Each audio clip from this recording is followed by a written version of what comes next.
Hello dear community and welcome back to Dreamforce. We have a great pleasure to have Nathalie Scardino with us, Global Head of Recruiting at Salesforce. Nathalie, welcome to our interview. Thank you so much. Pleasure to be here and see you at Dreamforce. Thank you for taking time for us. Very important topics that we're going to discuss with you now. Before we start, what is your role exactly at Salesforce? Oh yes, absolutely. My role is the Global Head of Recruiting. So I am in the business of finding and hiring the best and the brightest around the world. How many did you hire last year?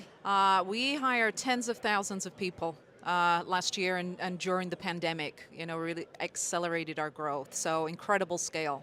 Give us some insights. How do you recruit? Where do you recruit? And what do you look for in talents? Where we recruit has changed over the last 2 years with the rise of flexible work. It's allowed us to hire in new locations and really acquire new skills. So speaking of those skills, we're always looking for digital literacy, data literacy, those technical skills, but also those core competencies that are also transferable. I think a lot of our hiring right now is around values-based hiring. What do you stand for? And so we're very, very, very focused on competency-based hiring versus a classic resume. I think gone are the days where you look at a traditional resume and you say, take me through every experience that you've ever had. No, we are looking for problem solvers, for critical thinkers, and for people who are team first, want to work in fun, innovative environments. And those are the types of questions that we're asking during the interview. What is the level of skill set that are required to work at Salesforce? Do you educate people when they have the right mindset, or do they need a basic skill set to come to the company? No, we, again, in our flexible environment, we are looking for potential in a lot of ways. Of course, there are technical roles, but at scale, for example, tomorrow, we will welcome at Dreamforce 200 apprentices with non-traditional backgrounds, not in the tech space. And we're really passionate about that because of the curiosity that workforce has, the drive, the resilience, the determination, and we know that when they come to Salesforce, they will acquire new skills and fulfill those potential. So we're really excited about that space. In Europe, we've been talking a lot about war for talents in the tech space. Yeah. How do you position yourself and how do you create your USPs in this war for talents? Yeah, it is an incredibly competitive environment, and the demand environment for technology talent has not slowed down. Okay. So for us, it is differentiating ourselves with meeting the employee where they are, and they require flexible work. The acceleration of our digital economy over the last 2 years has accelerated digital skills. And so the voice of the employee is more prominent than ever. We've shown that we can be more productive, more efficient during the last 2 years of remote flex work, and that theme will continue. I think it's a huge differentiator, as is the experiences that we're offering to our candidates. For example, one of our new initiatives during the interview process, we have thousands of candidates who are interviewing, and we want to make sure that they are connected to our culture in different ways. So what does that mean? We created an application, we call it the Insiders app. If you interview with us, you can, as a candidate, go onto the application and say, what is important to me? So for me, Nathalie, personally, I'm a working mom with 2 small children. I want to know what it means to work at Salesforce as a parent, as a new parent, as a first-generation college graduate. And so during the interview process, you can connect to our Salesforce insiders who sit outside of the interview process as a way to build culture and connection from the beginning. This is fascinating. Now, help me understand how you managed to execute it, because you hired 20,000 people last year, and do you go individual way for 20,000 of them? For the most part, yeah, because talent is unique and individual, and so it's about having the right assessment tools. We trained over 40,000 of our employees on inclusive hiring.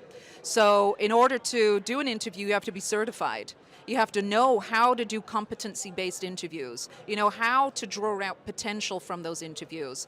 And that has been a huge body of work over the last couple of years for us. Speaking about inclusion, Yeah. back in Europe we've been talking a lot about that not enough women are active in the Right. tech space. Do you have any strategies how to attract also groups, women or other groups that are not so represented? It is so critical to me personally, is our mission around and our values of equality. And so women, you just mentioned, absolutely. We just announced our women's goal that by 2027, 40% of our company should be represented by women. 40. 40%. Wow. And we will achieve that because we are so laser focused on how we assess talent, which is competencies. But depending on the market you're in, it might look a little bit different. For example, in India is a mecca for talent. And one of the initiatives that we launched last year was returnships for women who have been out of the workforce for whatever reason, raising families and taking time away from work, getting them back into the technology industry. And that has been a huge, huge success for us. So I think, again, we're in the business of hiring the best and the brightest, and it means creating those experiences that allows people to see themselves at Salesforce. This will be a competitive advantage for Salesforce, obviously. Absolutely. I mean, diversity, it's no longer a soundbite. Yeah. It's an imperative to do great business. Look at our customers. Our customers range from non-profit, small, medium business to Fortune 100 companies, FTSE 100 companies. Across industries, their requirement is that Salesforce looks like the communities that we serve. And so it's just good for business. How do you manage to combine the post-pandemic digital workspace with a physical workspace? Do you Yeah. require people to come back to the office, and how do you combine the both worlds? Well, Salesforce never mandated office work, and so for us, I think you just hit it. What is unique is this experience of physical. So we're here in San Francisco at Dreamforce. The floor is buzzing. Yeah, And just lunch is beginning now. the lunches is indeed beginning. Down the road, we have a tower, a beautiful tower. Hosted customers there yesterday. And at the same time, I can also go home and look at some of the strategic initiatives my team are working on in Slack. So I think the future of work is bridging the physical space and the digital, but really understanding the purpose of physical, because no one's going back to the office to do emails and go home. We've shown the last 2 years the productivity, the efficiencies, the experiences, and now we're in this era of flexibility and the great reconnect, and it's coming together physically for purpose-driven work, and then the digital, which is Slack as our HQ. Some companies started requiring people to come back to the office 3 days, 4 days. That's not the strategy of Salesforce. It is not our strategy at all. We believe for us, to get the best and the brightest talent, flexible work is required and is the new normal. Yeah. As for the kind of culture development in both digital world and analog, but also given the fact that you employ or recruit 20,000 people per year, how do you maintain the culture? We were able to listen to your founder yesterday and co-CEO, and he's passionate about your culture, about the core values that you have. How do you pass this on to the next generation, 20,000 of employees per year? Yeah, great question. I think for us, again, with the acceleration of digital, values become more important. Values, certainly in my business of identifying talent, the number one question that we get from candidates, well, there's two, but one is, what do you stand for? Wow. Tell me about those values. Tell me about sustainability. Tell me about equality. What have you been doing to move the needle, bringing women into the tech industry, expanding that market? And the second question is, and where will I do my work? So I think for us, it starts with the example I gave you about the insiders, the feeling of belonging. That is directly tied to our values of trust and equality. You'll see it in our onboarding experiences. I think it's very, very uniquely Salesforce. What kind of role will the salary play in the future in recruitment? Will the salary? well, for us, Since you mentioned the question number one is purpose and the question number 2 the workspace, but not the salary. No, it is not the number one question. You know, we're in the tech industry and we're in the business of creating wealth for a lot of great tech talent coming into the space. And for us, we are looking at the role and the core competencies that are needed for that role that drive the compensation elements of it. Benefits are huge though. People ask us about benefits. Okay.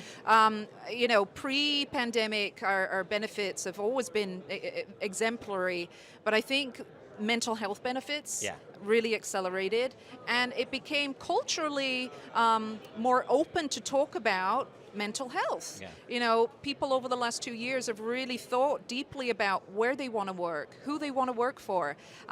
Me with my 2 children, I'm here in the city. Sometimes I think, do I want to move somewhere else? And a lot of people have done that in the last 2 years about their lifestyle and their health. And so I think for us, mental health, our benefits are exemplary in that space. One of my main takeaways from Dreamforce is the customer experience. Everything is about the customer and the experience of the customer. Would you say it's the same for employees? Is the employee experience the main thing also for employers? I think you just nailed it. It is customer experience. Again, customer success is one of our core values. It's why we are all here, is to service our customers in new innovative ways. And that starts with the employee. Employee experience is directly connected to customer experience. And so you will start to definitely see more companies talk a lot about what that means for their employee. When does it start with the physical and the digital? One interesting aspect that I picked up at the keynote yesterday was the Slack being positioned as the digital headquarters of the new companies. What do you intend to do with Slack, and what kind of role does it play in this combination of analog and digital world? Yeah, so Slack has been fascinating. It is what we call our digital HQ. It allows new hires, of which we hire many, to connect with their teams, to work on projects. But it's not just about collaboration, it's also about automating workflows and taking out some of the mundane work of maybe pre-pandemic years and allowing our employees to focus on the more strategic, innovative, creative solutions that support our customers. What kind of role does the technology and modern workspace play in recruiting? Does talent require a modern tool set of digital tools? Absolutely. Again, from a candidate experience standpoint, our candidates want a seamless, integrated experience with Salesforce. And it starts with the brand. It starts with, our use of Marketing Cloud to speak with our candidates, highly personalized messaging. And so it plays an integral role in the talent space because it's a very sophisticated market and people have choices. It's highly competitive. So every interaction has to be seamless and integrated with technology. And at the same time, if as an employer you want to personalize the experience of your employees, you need software and you need the data in order to be able to personalize this experience. Yeah, absolutely. Data plays such a vital role in both the hiring experience. Every week with our Tableau dashboards and insights, I can see where we have the pipeline, in which markets, in which regions, where the pipeline is at any given point. Same as for sales. Same as running a sales cycle, absolutely. Amazing. Yeah. One topic that I'd like to address to you, because it's maybe discussed in Europe, but we don't really know how to grasp it, is the topic of Great Resignation. We've been reading about it in America. Is it still a thing? Was it a thing? Well, I think you can look at the Great Resignation, the Great Reshuffle, the Great Reconnect is what we're really focused on. I think that was about a disengaged workforce in the market, and so I do think it's a soundbite in some ways. I don't see it as a trend because we're already on to the next trend. Which one? The Great Reconnect, which is why we're here at Dreamforce. Will this remain a trend, or a final question, do you have any outlook for which kind of trends will be actual in recruiting in the next years? I think a trend that will not go away and will continue is the flexible working era. That is a trend that we are certainly behind. It is what our candidates are asking for, our employees. And that means bridging the digital and the physical spaces in ways that haven't been done before. Some final question. Some scale-ups have been, or unicorns, at least in Europe, have been laying off people. Is that the talent pool that will be available for companies such as Salesforce or others in the space? I absolutely. I mean, again, we're in the business of finding the best and the brightest, and they come from so many different experiences. Yeah. We're looking for people who speak second languages in the arts, in music, in literature, because again, that is the requirement of our customers. That bridging that gap. And so for us, the demand environment for technology skills remains high and will continue to. Nathalie, thank you so much for these insights. Thank you. Thank you. Stay tuned. We'll be reporting from Dreamforce. Excellent conference. Very inspiring content. We'll be back. Stay tuned and bye.